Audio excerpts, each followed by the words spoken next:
2024 లేదా 25లో డిగ్రీ లేదా బీటెక్ చదివారా? సాఫ్ట్‌వేర్ జాబ్ కోసం ఎదురు చూస్తున్నారా? అయితే కోడ్ జ్ఞాన్ 100 డేస్ కోర్సులో చేరండి. జాబ్ సాధించండి. హలో మహేష్ గారు. Hello sir. అంటే మన జీవితంలో మనీ సంపాదించాలి అనంటే మన మైండ్ సెట్‌ని ఎలా పెట్టుకోవాలంటారు అసలు? హౌ టు అట్రాక్ట్ మనీ, డబ్బులు ఎలా అట్రాక్ట్ చేయాలి, ఈ వీడియోలో మనం తెలుసుకుందాం సార్. సో నాకు లాట్ ఆఫ్ డిఎమ్స్ అంతా కూడా వస్తున్నాయి. డబ్బులు ఎలా సంపాదించాలి, ఎలా అట్రాక్ట్ చేయాలి, ఎలా మేనిఫెస్టేషన్ చేయాలని చెప్పి. యాజ్ యూజువల్గా ఏదో ఒక సూపర్ఫిషియల్ ఆన్సర్స్ అంతా కూడా నేను చెప్పను సార్. 2 minutes నూడిల్స్ ఆన్సర్స్ అంతా కూడా నేను చెప్పను. నేను చెప్పేదంతా కూడా చాలా డెప్త్గా ఉంటుంది, మీ అందరికి కూడా తెలుసు. ఇన్కమ్, మీరు ఏదైతే అట్రాక్ట్ చేయాలనుకుంటున్నారో అవన్నీ కూడా ఇన్కమ్ అనుకుంటారు యూజువల్గా. అదే కదా అనుకుంటారు అందరూ కూడా. డబ్బులు అకౌంట్లో పడితే దాన్ని ఇన్కమ్ అనుకుంటాం, అంతేనా? బిజినెస్లో ప్రాఫిట్ వస్తే దాన్ని ఇన్కమ్ అనుకుంటాం. మనుషులంతా కూడా అట్రాక్ట్ చేసి దాన్ని ఇన్కమ్ అనుకుంటాం. అండ్ ఆల్సో లవ్ని అట్రాక్ట్ చేస్తే ఇన్కమ్ అనుకుంటాం. ఆపర్చునిటీస్ని అంతా కూడా అట్రాక్ట్ చేస్తే ఏమనుకుంటాము? ఇన్కమ్ అనుకుంటాం. యాక్చువల్గా ఫస్ట్ ఇక్కడే దృష్టికోణం అనేది మారాలి సార్. పర్స్పెక్టివ్ అనేది ఇక్కడే చేంజ్ అవ్వాలి. యాక్చువల్గా మీరు ఏదైతే అట్రాక్ట్ చేస్తారో అవన్నీ కూడా ఇన్కమ్ కాదు, అవన్నీ కూడా అవుట్కమ్. ఇన్కమ్ అంటే ఏంటి? డబ్బులే కదా ఇన్కమ్ అంటే. ఇక్కడ మీరు మార్చుకోవాలి. చూడండి, మీ మీద మీరు వర్క్ చేసుకోవడం అనేది ఇన్కమ్. మీరు బయట అట్రాక్ట్ చేసేదంతా కూడా అది అవుట్కమ్. అది డబ్బులు కావచ్చు, మనుషులు కావచ్చు, ఆపర్చునిటీస్ కావచ్చు, ఇంకేదైనా కూడా కావచ్చు. ఎప్పుడైతే మీ మీద మీరు వర్క్ చేసుకుంటారో, ఎప్పుడైతే మీ ఇన్నర్ వర్క్ చేసుకుని మిమ్మల్ని మీరు రేస్ చేసుకుంటారో, ఎవాల్వ్ అవుతారో, nothing but self love, self acceptance, self standard, self respect, and also how you feel about your self. నీ గురించి నువ్వు ఏ విధంగా ఫీల్ అవుతున్నావో, ఇవన్నీ కూడా ఇన్నర్ వర్క్ చేసి ఎప్పుడైతే నువ్వు రేస్ చేస్తావో ఆటోమేటిక్గా అవుటర్ రియాలిటీ అంతా కూడా మారుతుంది. మీ యొక్క outcome nothing but money, love, opportunities, people, అవన్నీ కూడా మీరు అట్రాక్ట్ చేస్తారు ఈజీగా. సో చూడండి, లాస్ట్ 90 డేస్లో 3 monthsలో ఏదైతే మీరు డామినెంట్గా ఆలోచన చేశారో, ఏదైతే మీరు తరచుగా ఫీల్ అయ్యారో, అదే మీరు అట్రాక్ట్ చేస్తూ ఉంటారు. అంటే ఇప్పుడు రియాలిటీ లాస్ట్ 3 months ఏదైతే మీరు డామినెంట్గా థింక్ చేశారో, ఫీల్ అయ్యారో, దాన్ని మీరు ఇప్పుడు అట్రాక్ట్ చేస్తూ ఉంటారు. అంటే జస్ట్ ఇంకొక 90 days మీరు ఇన్నర్ వర్క్ చేస్తే సరిపోద్ది. ఇంకొక 90 days మీ యొక్క థాట్స్ మీద, మీ యొక్క ఫీలింగ్స్ మీద, మీ యొక్క బిలీఫ్ సిస్టమ్ మీద, మీ యొక్క వర్డ్స్ మీద, అండ్ ఆల్సో మీ యొక్క యాక్షన్స్ మీద మీరు ఫోకస్ చేస్తే, నథింగ్ బట్ మీ యొక్క ఇన్నర్ రియాలిటీ మీద మీరు ఫోకస్ చేస్తే ఆటోమేటిక్గా 90 daysలో మీ యొక్క ఎక్స్టర్నల్ రియాలిటీ అంతా కూడా కంప్లీట్గా మారుతుంది. సో చూడండి, హౌ టు అట్రాక్ట్ మనీలో మెయిన్గా చైల్డ్హుడ్కి మీ యొక్క బ్యాంక్ బ్యాలెన్స్కి ఏంది కనెక్షన్, దాన్ని ఎలా అర్థం చేసుకోవాలి. ఇందులో 5 points ఉన్నాయి సార్. మొదటిది, మీ యొక్క patterns and also belief system అంతా కూడా ఏ విధంగా మీ యొక్క అవుటర్ రియాలిటీని రిఫ్లెక్ట్ చేస్తూ ఉంది, ప్రతిబింబిస్తూ ఉంది. రెండోది, తాత దగ్గర నుంచి, తాత ఆస్తి ఉంటే మనవడికి రావాలి, నాన్న ఆస్తి కూడా మనవడికి ఇచ్చేస్తే తీసుకుంటారు. ఆస్తి అయితే ఖచ్చితంగా తీసేసుకుంటారు.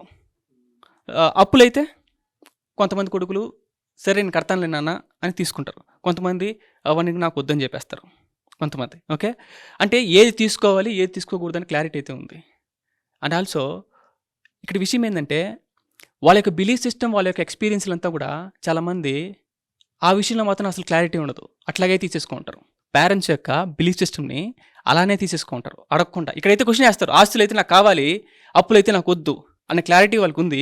కానీ వాళ్ళ యొక్క ఎక్స్పీరియన్స్లు అంతా కూడా, అనుభవాలంతా కూడా, మనీ పట్ల ఆ బిలీఫ్స్ అంతా కూడా వితౌట్ క్వశ్చనింగ్ అలానే తీసేసుకుంటూ ఉంటారు, అట్లాగే అప్పులాగా తీసేసుకుంటూ ఉంటారు. సో దీనివల్ల ఏం జరుగుతుంది, మీ యొక్క అట్రాక్షన్ పవర్కి ఏమవుతుంది మనీ పట్ల అనేది రెండోది. మూడోది, అసోసియేషన్ సార్. మనీ మీద అసోసియేషన్ ఏ విధంగా ఉంది, ఎమోషనల్ అటాచ్మెంట్ అంతా కూడా ఏ విధంగా ఉంది, అండ్ ఆల్సో ఆపర్చునిటీస్ మీద, లవ్ మీద ఏ విధంగా ఉంది. కొంతమంది చూడండి, 10,000 గురించి మాట్లాడితే, వేలల్లో మాట్లాడితే ప్రశాంతంగా వింటారు, ఆ లెక్కలంతా కూడా వేస్తారు. అలాంటి బిజినెస్ల గురించి మాట్లాడితే కూడా ప్రశాంతంగా వింటారు. అదే లక్షల గురించి మాట్లాడితే ఏదో కొంచెం తడబాటు, కొంచెం గడబడి అంతా కూడా వస్తూ ఉంటుంది, కానీ వింటారు.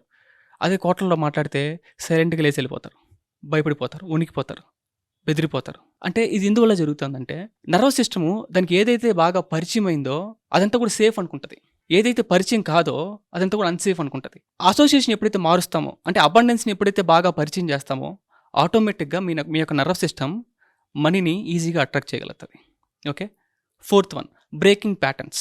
ఈ ప్యాటర్న్స్ని అంతా కూడా ఏ విధంగా బ్రేక్ చేసుకుంటూ రావాలి. 5th one, చూడండి సార్, యూనివర్స్ అనేది అబండెన్స్. సపోజ్ నా దగ్గర ఒక 1 liter వాటర్ బాటిల్ ఉంది, కిన్లీ వాటర్ బాటిల్ ఖాళీగా ఉంది అనుకుందాం. ఓకే, సముద్రం అనేది ఒక యూనివర్స్ అనుకుందాం, అబండెన్స్. ఓకే, డబ్బులు సముద్రం అంత ఉంది అనుకుందాం. సముద్రం దగ్గరికి వెళ్ళాను అనుకోండి, వాటర్ బాటిల్ తీసుకొని, నేను ఎక్కడ ముంచి లేపినా ఎంత వాటర్ని ఇంటికి పట్టుకురాగలుగుతాను? 1 liter వాటర్ బాటిల్ని పెట్టుకుని రాగలుగుతాను. Even though billions litres of waters ఉన్నా కానీ అక్కడ మనం ఎంత పట్టుకుని రాగలుగుతాం? 1 liter. ఎందుకంటే నా కెపాసిటీ ఎంత, నా దగ్గర ఉన్నది ఎంత కెపాసిటీ? 1 liter. నా కంటైనర్ 1 liter. అదే ఇప్పుడు ఒక 500 లీటర్లు పట్టుకొని రావాలి అంటే ఒక లారీనో ఒక ట్యాంక్ అన్నా తీసుకొని పోతే 500 లీటర్లు పట్టుకొని రాగలుగుతాను. అంటే మన యొక్క వెజల్, మన యొక్క బ్యాండ్ విడ్త్ని ఎప్పుడైతే ఎక్స్పాండ్ చేస్తామో ఆటోమేటిక్గా అబండెన్స్ అనేది మనలో ఫ్లో అవుతుంది. ఓకే, సో దానికి ఆ విధంగా బ్యాండ్ విడ్త్ని ఎక్స్పాండ్ చేయాలన్నా, ఎనర్జీని అంతా కూడా సస్టైన్ చేయాలన్నా ఏం చేయాలి అనేది 5th పాయింట్. ఇవన్నీ కూడా వన్ బై వన్ మనం ఒక్కొక్క వీడియోలో మనం తెలుసుకుంటూ వస్తాం సార్. ఎనీవేస్ థ్యాంక్ యూ అండి, thank you so much Mahesh గారు. చాలా మంది క్లాసెస్ ఎప్పుడు ఉంటాయని చెప్పేసి అడుగుతూ ఉన్నారు, ఎప్పుడుండే అవకాశం ఉంటుంది? నవంబర్ 25th నుంచి sir healing and manifestation deeper లెవెల్లో హీలింగ్ అనేది చేపిస్తాం. And also multiple manifestation techniques అంతా కూడా చాలా డీపర్ లెవెల్లో న్యూరో సైన్స్ అంతా కూడా యూస్ చేసి, ప్రాక్టికల్ స్పిరిచువాలిటీ అంతా కూడా యూస్ చేసి నేర్పించడం అనేది జరుగుతుంది. Eagerly waiting for the class అన్న. ఎనీవేస్ థ్యాంక్ యూ అన్న, thank you so much Mahesh garu. Thank you sir. చూసారు కదా వీడియో. ఈ వీడియోపై మీ అభిప్రాయాన్ని కమెంట్ బాక్స్లో పోస్ట్ చేయండి. ముఖ్యంగా మీరు గనక ఎవరైనా సరే మహేష్ గారి క్లాస్ కనుక అటెండ్ అవ్వాలి అనుకుంటే మాత్రం స్క్రీన్ మీద మీ కాంటాక్ట్ నెంబర్ కనిపిస్తుంది. నవంబర్ 25th నుంచి బ్యాచ్ స్టార్ట్ అవుతున్నాయి. సో వెంటనే స్క్రీన్ మీద కనిపిస్తున్న number call or message WhatsApp చేసి ఎన్రోల్ చేసుకోండి. అండ్ ఈ వీడియో లైక్ చేసి షేర్ మాత్రం తప్పకుండా చేయండి. ఇలాంటి మరిన్ని వీడియోస్ కోసం మా ఛానల్ ఫాలో అవ్వండి. Thank you. సుమన్ టీవీలో మీ పర్సనల్ అండ్ బిజినెస్ ప్రమోషన్స్ కోసం కింది నెంబర్కి కాంటాక్ట్ చేయండి.